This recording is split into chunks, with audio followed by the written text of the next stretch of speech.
Assalamualaikum warahmatullahi wabarakatuh. Alhamdulillahi rabbil alamin. Wassalatu wassalamu ala rasulillahi ajma'in. Amma ba'du. Fafahamnaha Sulaimana wa kulla atayna hukma wa ilma. Wa sakharna ma'a Dawud al-jibala yusabbihna wa tayra wa kunna fa'ilin. Ya Hayyu ya Qayyum, Ya Rahmanu ya Rahim, Ya Dzal Jalali wal Ikram. Hanca kamari urang kakarek dugikakeun ka masalah pidauh Rasul nyaeta anu berkaitan jeung kautamaan pahala ganjaran pikeun salaki anu nganafakahan anak pamajikan.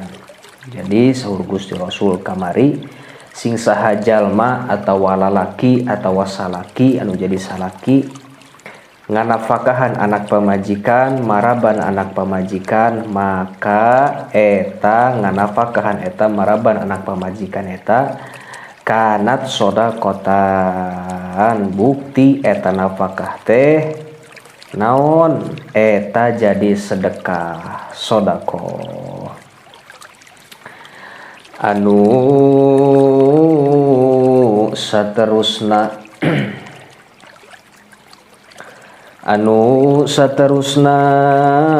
wa qala sallallahu alaihi wasallam jeung ngadawuh Kangjeng Nabi sallallahu alaihi wasallam al yadul ulya ari leungeun anu belah luhur afdalu eta leuwih utama minal yadis sufla tinimbang leungeun anu belah handap wa abda jeung ngamimitian biman kalawan jalma ta'ulu anu nanggung anjeun maka tegesna ka indung anjeun abaka jeung ka bapa anjeun wa ukhtaka jeung ka dulur awewe anjeun wa akhaku jeung ka dulur lalaki anjeun wa adnaka jeung kasahanapeun anjeun fa adnaka tuluy kasahandapeun anjeun. Jadi saur Gusti Rasul beres di kadinya hadisna. Nah, jadi saur Gusti Rasul al yadul ulya afdalu minal yadis sufla. Jadi panangan anu ti palih luhur leuwih utama tinimbang panangan anu ti palih handap. Jadi maksudna mah memberi gitulah leuwih utama tinimbang narima. Berarti masalah nyaritakeun sedekah keneh nya. Tah terus anu saterusna wabda jeung kudu ngamimitian anjeun biman kalawan perkara ta'ulu anu nanggung anjeun. Nah, jadi dina masalah naon ieu masih keneh nyaritakeun nganafakahannya, nafkah. Jadi lamun teh mah kitu dibanding-banding atawa mun misal teh mah antara inung, bapa, dulur awewe, dulur lalaki sahandapeun, tah saha heula anu kudu dibere kitu nya. Saha anu kudu diheulakeun mimiti umuka inung anjeun. Anu kadua geus inung kakarek bapa, geus bapa kakarek dulur awewe, geus dulur awewe dulur lalaki terus kasahandapeun kitu nya. Jadi nu diheulakeun mah inung luar biasa itu perjuangan inung teh ti mimiti ngandung urang selama 9 bulan, anu salapan, anu 8, aya anu genep ge eta masih keneh normalnya paminingali dina kitab Fathul Muin mah. Jadi pangsa alit-alitna gitunya, atau mun ceuk kasar mah pangsa kedeung-sakedeungna gitulah masa hamil genep bulan.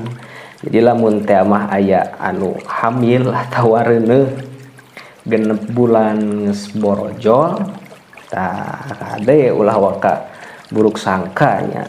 Sabab eta masih keneh masa-masana gitu, maksud masa-masa maksud masa-masa nana teh jadi waktu nana teh gitu kan rata-rata nama 8 bulan ya, yang udah 8 yang 7 bahkan genep oge eta masih keneh istilah nama ngan pedah pangsa etikna gitu, atau pangsa sakedeungna masa hamilah gitu cek kasarna nama genep bulan paminingali dina kitab Fathul Muin kan. Lamun misalkan tapi kan sok aya anu 3 bulan geus diborojolkeun, 4 bulan eta mah lain deui ceritanya, eta mah diborojolkeun kepaksa. Allahullah eta mah anu karitu. Tah jadi saur Gusti Rasul lamun teh mah misalkan urang rek mere sodaqoh antara inung bapak dulur lalaki dulur awewe sahandapeun saha anu kudu diheulakeun. Saur Gusti Rasul nuku diheulakeun inung anjeun. Bahkan kan saur Gusti Rasul sahabat naros Gusti Rasul, Gusti saha nuku dihormati ku abdi ummuka inung anjeun, terus saha deui Gusti ummuka, terus saha deui Gusti ummuka, terus saha deui name bapa anjeun. Inung disebut tilu kali ummuka karek bapa anjeun. Tah akur jeung dieu dina masalah mere oge, sedekah oge, sodaqoh oge antara inung bapa dulur awewe dulur lalaki jeung sahandapeun saha nu kudu diheulakeun. Gusti Rasul ummuka inung anjeun. Masyaallah. Sabab sakitu nanya perjuangan seorang ibu kasih sayang terhadap seorang anak bisa kabales, bisa digambarkan sakumaha kanyaah indung kaulas kaasih indung kanu jadi anak ti mimiti ngandung terus perjuangan keur ngalahirkeun oge deui. Lamun dipikir kadinya mah itu tah ketika nu jadi indung ngalahirkeun urang teh, mun dipikir kadinya mah tepi ka boloboran getih sabaraha letter getih eta nu dikaluarkeun terbuang sia-sia kusabab gara-gara ngalahirkeun urang. Sajabati getih kesang burayohan, sajabati kesang daging ge kan soek. Allah alam daging namanya bukan mah soek lah gitu. Salian ti daging urat termasuk urat-urat oge di sabaraha ratus sabaraha puluh sabaraha ratus anu pegat. Ketika seorang ibu atau anu jadi inung ngalahirkeun anu jadi anak, Masya Allah ya. Matakna aduh kacida we lamun misalkeun teh mah ku inung dipikanya ti leuleutik kari-kari geus gede masih keneh wani nyentak, masih keneh wani popolotot, naudzubillah nya sing kade. Tah jadi saha nu kudu diheulakeun saur Gusti Rasul ummuka inung anjeun. Anu saterusna waqala jeung ngadauh sallallahu alaihi wasallam saha Kangjeng Nabi sallallahu alaihi wasallam ma hari perkara anfaqahu anu nganafakahkeun kana eta perkara ar-rajulu saha hiji lalaki ala nafsihi kana dirina rajul wa ahlihi jeung ka pamajikanna rajul atawa ka kulawargana rajul wa waladihi jeung ka anakna rajul wadzi jeung kanu boga rohimihi naon kabarayaanna rajul wa qarabatihi jeung karabatna rajul fahuwa maka are itu perkara lahu pikeun rajul sodaqotun naon eta jadi sodaqoh wa ma jeung ari perkara waqo anu ngaraksa bihi kalawan itu perkara almar'u saha hiji jalma irallahu kana wiwirangna jalma kutiba maka dituliskeun lahu pikeun itu jalma sodaqotun naon jadi sodaqoh wa ma anfaqo jeung ari perkara anu nganafakahkeun al mukminu saha jalma mukmin min nafaqatin tina hiji nafakah fa in khalfaha maka sanyanyana ari ngagantian nafaqah Allahi eta tetep ka Allah wallahu jeung ari Allah dominun eta anu nanggung illa kajaba angin kecuali ma perkara kana anu bukti itu perkara fi bunyanin eta tetep dina patuangan fi bunyanin eta tetep dina bangunan au maksiatin atawa dina maksiat. Jadi saur Gusti Rasul nah sing saha-saha jalma anu nganafakahan boh nganafakahan dirina atawa nganafakahan pamajikanana atawa nganafakahan anakna atawa nganafakahan kerabatna dulur-dulurna gitu maka nafakahna eta lahu sodaqotun pikeun si eta jalma naon eta jadi sodaqoh gitu nya.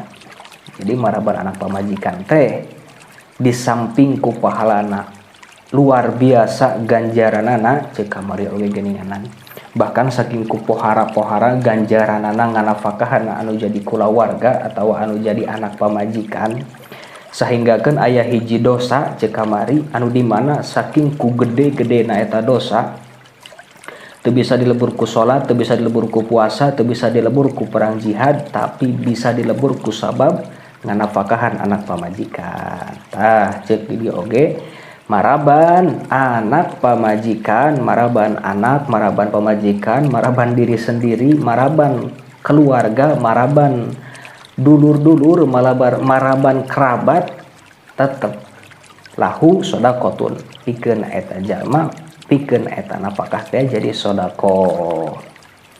Kitu anu saterusna wa ma waqa bihi almar'u iradunun kutiballahu shadaqatun. Nah jadi sing saha-saha jalma saur Gusti Rasul anu ngaraksa ti hiji jalma atawa kilah singkatna nama sing saha-saha jalma anu hanteu nyebarkeun ae batur kawirang batur atawa sing saha jalma anu nutupan ae batur kutiba lahu shadaqatun maka pikeun eta jalma diganjar seolah-olah sodaqoh kitu nya.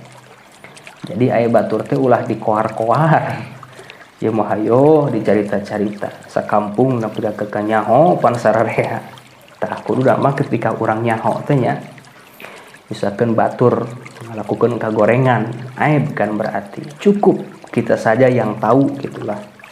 Cek bahasa ieu nama ulah disebar-sebar tah nutupan aib baturna eta maka pikeun urang sebagai jalma anu nutupan aib batur sedekah eta jadi sedekah kitu nya. Jadi nutupan aib batur oge dituliskeun pikeun eta jalma teh sedekah sedekah insyaallah nya. Kana sing kade batur teh ulah di koar-koar, ulah di cerita-cerita gitu tah. Tutupan, bahkan saur Gusti Rasul dina riwayat anu sanes sing saha jalma anu nutupan aib dulurna atawa nutupan aib babaturanana atawa nutupan aib sasama jalma mukmina kitu tah, maka jaga di yaumil kiamat eta aibna jalma bakal ditutupan ku Gusti Allah Subhanahu wa taala kitunya. Jadi kan jaga teh dina poenan kiamah eta urang teh kan sapertikeun ningali video layar lebar gitu tah. Jadi naon rupa anu ku urang dilakukeun sa di dunia jadi pertontonan banyak semua orang. Jaga teh arek maksiatna, arek ibadahna, arek kahadeanana, arek kagorenganana gitu tah. Kumaha carana sangkan jaga aib urang ketika dina poenan kiamat ku Gusti Allah ditutupan, artina video urang selama hirup di dunia teh di skip, kagorengan mah teh ditingalikeun. Tah carana ketika urang ayeuna selama di dunia tutupan aib batur, insyaallah jaga dina poenan kiamah aib urang ku Gusti Allah ditutupan gitu. Nutupan aib batur gak jadi sedekah. Tong hari ganing nutupan aib batur sombong oge jadi sedekahnya. Pami telepat dina kitab Tankihul Kawal riwayatna kieu tih alatiyah fa inna tih alatiyah sedekatun. Kudu sombong anjeun saur Gusti Rasul ka jalma anu sombong. Sabab sombongna ka jalma anu sombong eta jadi sedekah. Tuh kitu maksudna nama. Jadi urang sombong ka jalma anu sombong teh tujuanna mah sangkan eta jalma teh eureun sombongna kitu tujuanna mah. Di tong hari ganing nutupan aib batur maraban anak pamajikan sombong ka sombong oge kan sabenerna mah ari sombong mah lain pakaian manusia, lain pakaian jelma, tapi pakaian anu kawasa anguan Gusti Allah teu pantes keur jelema mah sombong. Tapi ada masanya di mana kita harus sombong. Gitulah cek bahasa keren nama. Sehingga kan saur Gusti Rasul tih alatiyah fa inna tih alatiyah sedekatun. Kudu sombong anjeun ka jalma anu sombong. Sanyanyana sombong ka jalma anu sombong eta jadi sedekah. Kitu nya. Anu saterusna waqala jeung ngadauh sallallahu alaihi wasallam saha Kangjeng Nabi sallallahu alaihi wasallam ma min yaumin hanteu aya hiji poe yusbihul ibadu anu jadi isuk-isuk al ibadu saha pirang-pirang hamba fihi eta tetep dina poe illa kajaba wa malakani ari dua malaikat yang zilani eta turun dua nana fayaqulu maka ngucap ahaduha saha salah sahijina tina dua malakan atawa dua malaikat Allahumma he Allah akti mugi maparin Gusti munfikon kajalma anu mere infak khalafan kalawan panggantian wa yaqulu jeung ngucap al akharu saha anu liana atawa malaikat anu hiji deui Allahumma he Allah akti muga mafarin Gusti mumsikan kajalma anu nyengger talafan kana karuksakan tuh ya. Jadi saur Gusti Rasul tiap enjing setiap pagi cek kasar nama unggal isuk turun dua malaikat anu di mana dua malaikat eta isuk-isuk ngadua pikeun saha jeung kumaha ngaduana cek hiji di antara dua malaikat eta Doa ka Gusti Allah nyuhunkeun, Gusti saur malaikat nu hiji, muga Gusti ngagantian mere pangganti mere gaganti pikeun saha jeung kana pangganti naon. Cek dua macek hiji malaikat eta doana muga Gusti ngagantian pikeun jalma anu ngainfakeun atawa sodaqoh. Tuh, nah jadi nu sodaqoh didoakeun tah ku malaikat. Isuk-isuk arek anu sodaqoh secara dohir pun misalkan temanya boleh nih misalkan sodaqoh kan seueur macamna seueur jenisna. Sodaqoh mun misalkan tema contohna atuh di jalan kan sok aya sairan geuningan, entah itu perbaikan jalan atau misalkan kanggo renov masjid, renov pesantren, sok sedekah didoakeun tah ku malaikat.